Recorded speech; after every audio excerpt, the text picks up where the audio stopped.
Dan,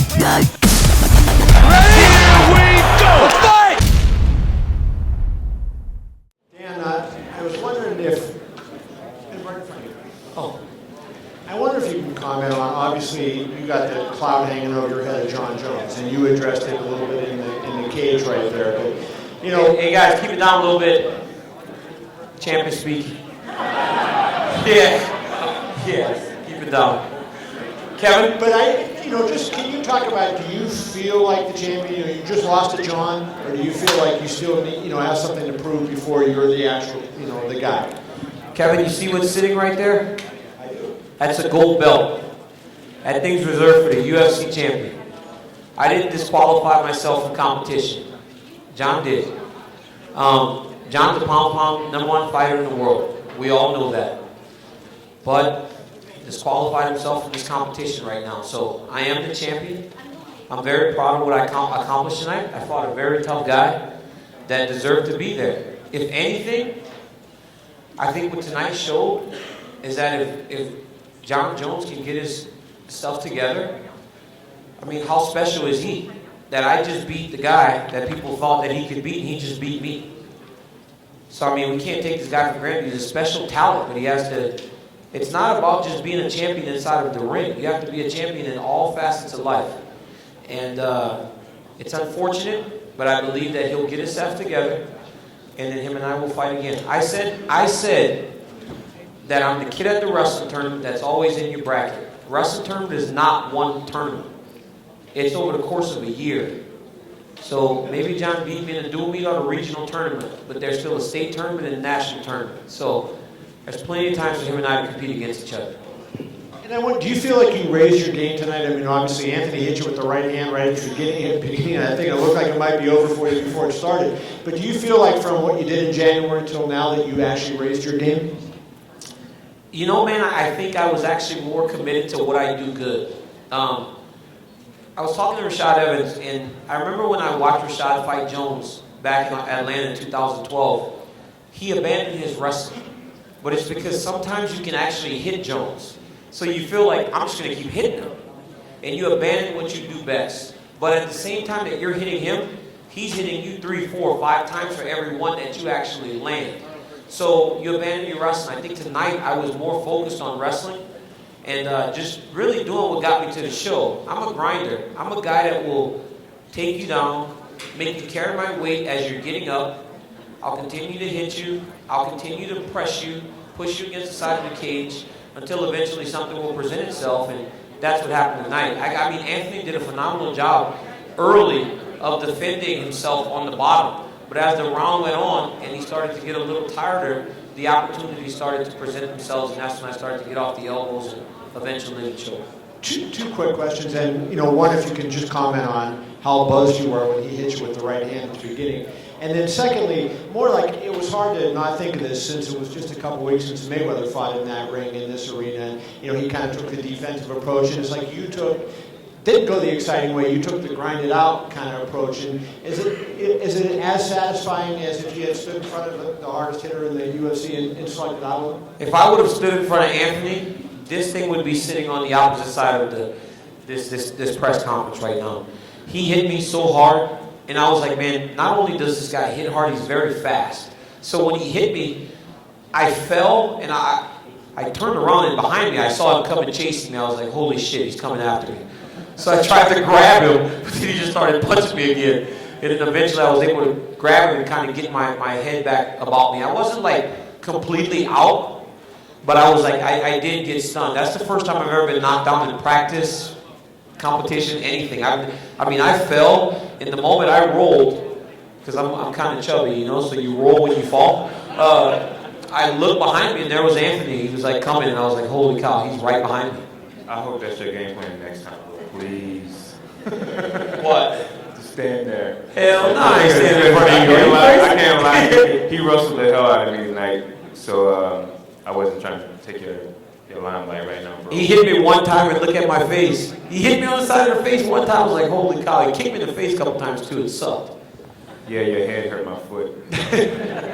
Daniel, I think you did a great job explaining why you believe you deserve to be called a real champion, but I'm curious about your decision that the only post-fight statement you made in the cage was to talk about John Jones. Did you consider the fact that maybe you're giving your critics ammunition to say, this guy's not the real champ? No, because at the end of the day, I mean, you guys, I've been doing this for 5 years, and you guys know that competition drives me. I sat here 5 months ago crying in front of each and every one of you because that guy beat me. I would love to compete against him, but he's going to be away for a while, so we got to shift our focus. There's somebody else that needs his ass kicked too. I think he's around here. That's Ryan Bader's ass. I'm going to beat the shit out of him next time. You keep talking, Bader. Keep talking, Bader. Keep talking. Keep talking. This guy's so disrespectful. I'm trying to fight Anthony Johnson, and Ryan Bader's writing me stupid messages on Twitter because he wants people to think that he deserves the title shot. Come on, Ryan. You can come and fight me. You should get your ass kicked like you were going to do in June. I didn't get out of any fights. Ryan, I didn't get out of any fights. Not once did I say I didn't want to fight Ryan Bader. I asked him to fight you because I just wanted an easy paycheck. I knew that I wanted to fight you. I asked to fight you multiple times, Bader. Bader, come on. I asked to fight you. They said, Daniel, what do you want? I said, I want the easiest fight in the division. I want Ryan Bader. I want the easiest fight in the division. I want Ryan Bader. Just give me my paychecks right now, Bader. Get your ass out of here. This is my press conference. Get the fuck out of here. Any questions for Rumble? Any questions for AJ now? Congrats, of course, on the win. You said before the fight that, to really get into this, you had to let go of the obsession of being a champion. You had the conversation with your coach, John Smith. How much did that play into the actual fight? Once you got in there, you heard them announcing your name, you knew it was on the line. I mean, did any of that old feeling come back to you, or were you able to really let it go? I was able to let it go.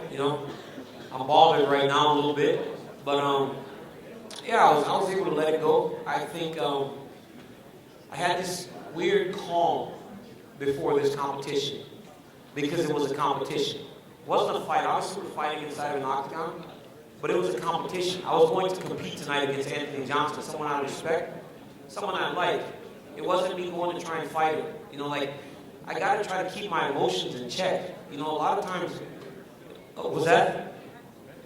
Yeah, a lot of times I get so caught up, and it's like with me, it's like what you see is what you get. Like, this is me.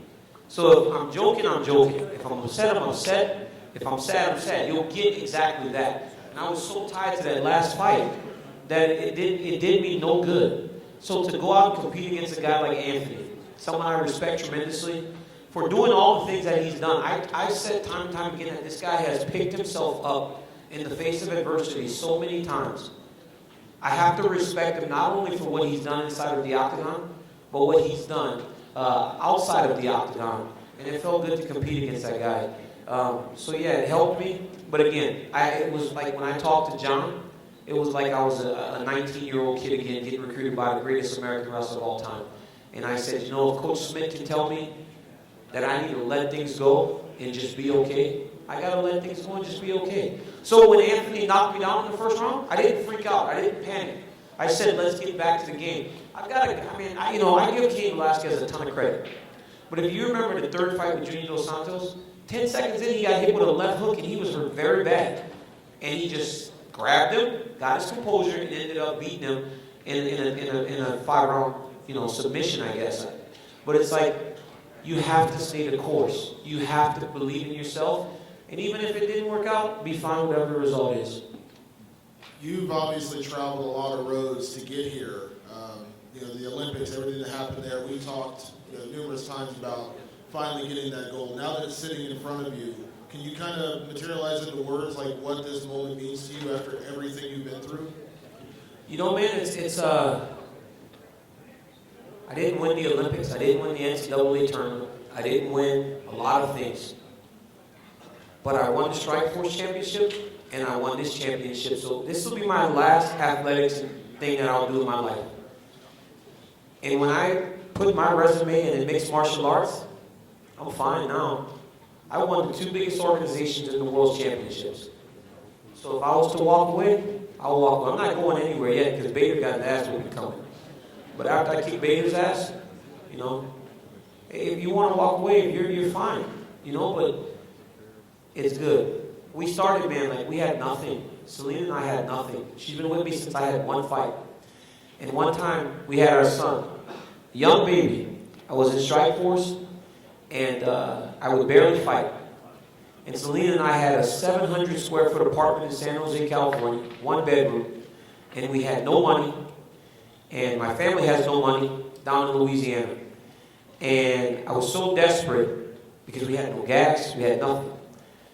We were on welfare. We called my parents, and they don't have much, but my mom, my dad, my brothers, and my sister, they pulled together whatever they had. They had $575, and they sent it to Selena and I. And it allowed us to actually get through the month until my next sponsorship check from Cage Fighter came, who they sponsored me my entire career up until tonight. And she just stayed there. And she always supported me, and she just always believed in me. And even when I didn't notice they would come, she did. So it's like great to actually give this championship to my parents and to give it to my fiance, because now we're fine. We're okay now. For you, the interesting thing with this fight is that you were talked about, all the emotion that you had going into John and all the loss, that you didn't get with the Olympics. And I know you just talked about the feeling in that. But is John Jones going to be a figure that kind of looms over you? Will you rest until you have a chance to fight him again? I mean, as I said leading into this fight, we're so tied together, John and I. And I don't think that's going to change until we fight again. Even if he beat me last time, but it's even in that, you don't stop believing in yourself. I still think that I can beat him. I mean, I believe I can beat him, and I would love to compete against him again. He's the best guy. So we're tied together, man, and I don't think we're ever going to be apart until I retire from the sport. So there's going to be a few. Cain Velasquez and Junior Dos Santos are tied together. Frankie Edgar and Gray Maynard are tied together. That's just the way it is. And you know what? I think that's what's going to happen with John and I. Because think about it. I mean, Anthony's been phenomenal, and I beat him. So it's look at what he did to Gustafsson. So there's a clear at the top. There's a clear 2 guys at the top of his division. So, even if we were to fight and he somehow won again, I would just beat everybody else and we'd never fight again. But how long can you wait for him? I'm not waiting for him. I'm going to defend this title. I'm 36 years old. What do you mean wait? Well, you know what I mean. If he's out for a while, you know what I mean. I mean, that's him. That's not my issue. I didn't do. He put himself in a situation. He has to deal with those issues. And you know what, man? If John actually comes back and does things the correct way, it's going to be even more scary than he was before. Because now he's got everything in order, not just his life inside the gym and inside of the octagon. He's going to be even scarier than before.